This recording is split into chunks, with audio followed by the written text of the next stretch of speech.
Hi friends, it's Friday, October 31st, 2014. Lynn and Jamie continuing our assignment. It is a couple minutes before 11 a.m. At 11 a.m., Charlie from the future is going to be giving what he calls an invocation that looks and sounds and feels very much like the opening process that we use. And then the class will continue from there. This is a class for Christ presences who have an opportunity to participate in an initiative, and with that it begins. Stepping up to the microphone.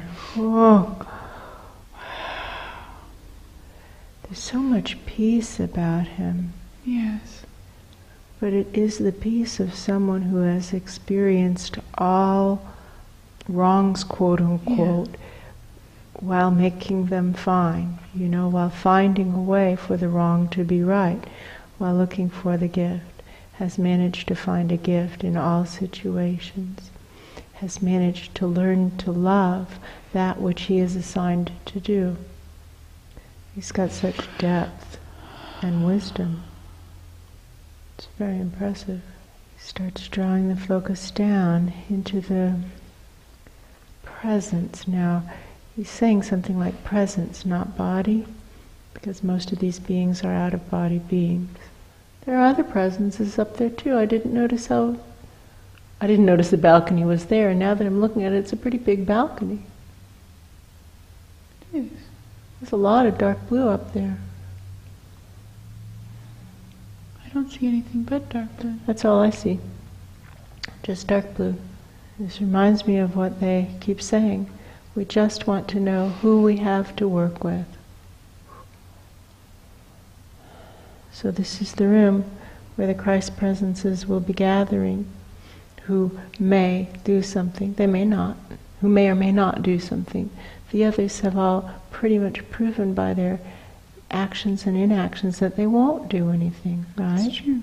And so this is the group that either will or won't, right? It's true. Draw the channels higher, higher, and I see how some people are struggling to draw their channels higher. Like they have that loopy croquet hoop channel configuration that is actually common. And there are people, and the only people that are in the room right now are the team. And so this means people on the team have that loopy configuration. It's true.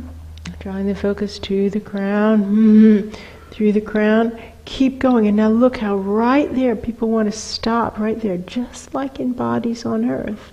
That's They true. want to pretend that source is right there. Source is so much farther than we think. Higher, higher, moving to a higher dimension, continually moving to a higher dimension, not being satisfied with getting right above our own heads and stopping, but going to a higher dimension. I feel like trapdoors opening from a really high dimension up there. It's true. Oh, thank you, future Charlie, for leading this. And now ropes are coming down. Do you see those ropes? Yes. And I think we're supposed to grab hold of the ropes and yank them, and it hurts my hands a little bit. Yeah, they're rough. Yeah, and hold on and they will pull us up. And we're here in a very high place, one that is not familiar to me. It's like an all-glass cathedral. Yes, very delicate, extremely thin glass. Be mindful if we're careless and kick something with our heel, we shatter the cathedral. It's not tough glass. No. It's very thin, very delicate. This is a place for mindful people. And there are beings, very faint beings here, all moving with mindful care. And he invites us to kneel and pray. That's true. So I can only say what my prayer is, because it's silent. My prayer is, What now? What is the need right now? What is for me to do right now? I believe that is future Charlie, who nods and says that is what real prayer always is. It's true. What is for me to do right now? What serves the greater good right now? What is on the, and it looks like a silver tray, in front of me to do right now? What is on the tray in front of me to do right now? And now it feels like all of us are sliding down again, back into our chairs, like riding a wave of living waters. Yeah. And the living waters flows through us and around us in a downward flow, just splashing on the target below like a big waterfall. He says this is how we relate most effectively to life. We go way up and ask, what now? And then we're washed down in a flood of living waters back into our seats so that we can do what it is that we have just been assigned to do. Now we move forward with our day, and then do more frequently than we think. Stop again. I asked, is it 5 times a day? And he said, oh no, much more frequently than that. It could be every moment. To do the same. What now? What now? And that soon it is like a breath. With every breath, what now? Living waters. What now? Living waters. What now? Living waters. In, out, left, right, as we move through our day. Left step, left, right, in, out. What now? Living waters. And so it goes. He's reminding us that we are gathered here for an important venture, and that the attitude of engagement is one of 100% effort with zero attachment to result, 0% attachment to result, and that the assignment from the higher dimensions, meaning higher than the one in which we find ourselves, is to shake out the fakers. The ironclad clang-clang contracts were signed by the roughly 1 million Christ presences of the free will universe at the time that there was still a free will universe. It's true. And now it is the previous free will universe, and it's showtime for the Christ presences who is going to do something to help. The Watcher has invited all of them. All of them. It's and true. we will see how many actually respond. And he's saying that the expectation is that perhaps one will respond. And that's true.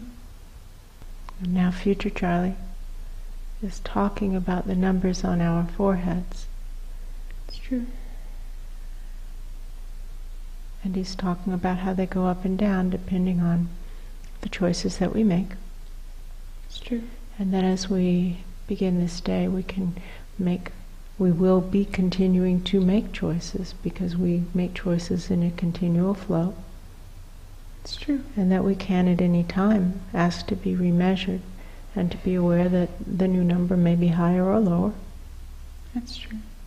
And that's fine. It's okay. It's fine to ask to be remeasured as many times as we want. There's nothing wrong with that. It's true. And he's saying that where we are right now is all that really matters. The past is the past. The future has yet to occur. What matters is the present moment. Where are we right now? And he's reminding all of us again that if we disagree with a person who is speaking and their number is higher than our number, we might take as our working theory that we have a confusion, that we are confused. That's true. and to see if we can adjust our thinking. It's true. And on the other hand, if the person with whom we disagree has a lower number, to consider that they might perhaps be confused, and to not let them involve us in their confusion. That's true. To understand that they're still growing, as are we all, and that at that moment at least, they are behind us, not ahead of us. And that tomorrow it may be different. It may. And tomorrow we're all measured again. And once again, the same rules apply.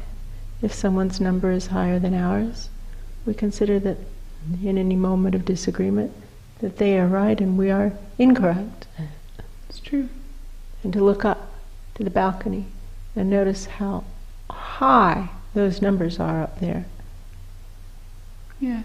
And so we can assume 100% of the time that if one of those beings says something to us with which we disagree, we are incorrect. It's true. Because the difference between our numbers and their numbers are not going to be lost in rounding. No. It's a vast, I believe is the word he's using. There's a vast gulf, I believe is what he said, between our numbers and their numbers. So now here, around us, there may be smaller variations, right?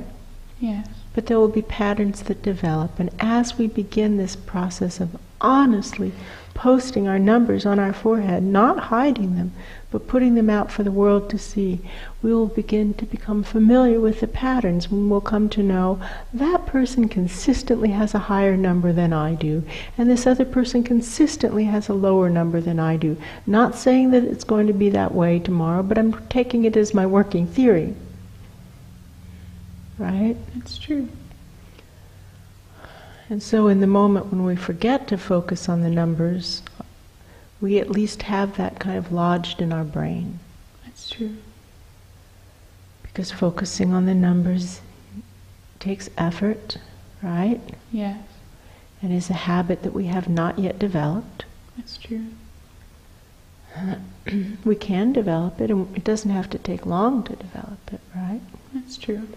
So now let's just right now look at the numbers, and the numbers are a little bit harder for me to see than the colors. Yes, me too. So we can talk about them in terms of blue and deeper blue and lighter blue, and yellow and deeper yellow and paler yellow. Yes. Is that okay? Yes.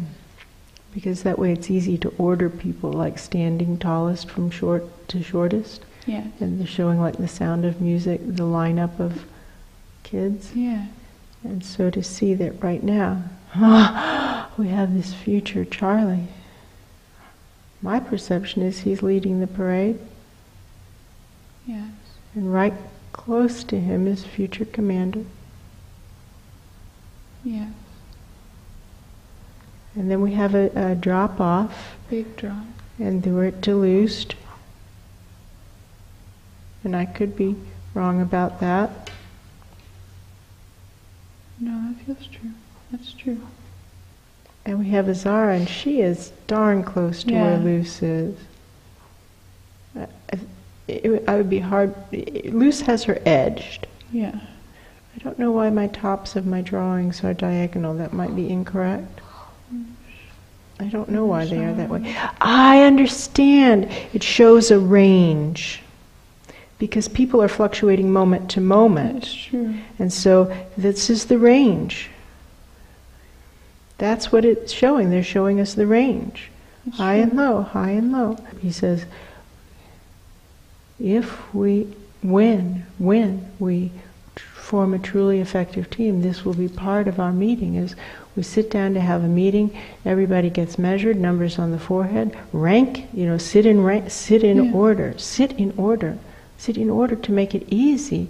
Like, why would you sit in any other order? Nothing else even makes any sense. In a normal meeting where we're just trying to work as a team, this is how we are to do it. We are to get our numbers stamped and then sit in order to make it easy. And then maybe in a circle, so, then the teeniest one will be next to the biggest one. It's true. And that way there's balance, Yes. Whoever the biggest one is in the moment, and whoever the teeniest one is in the moment.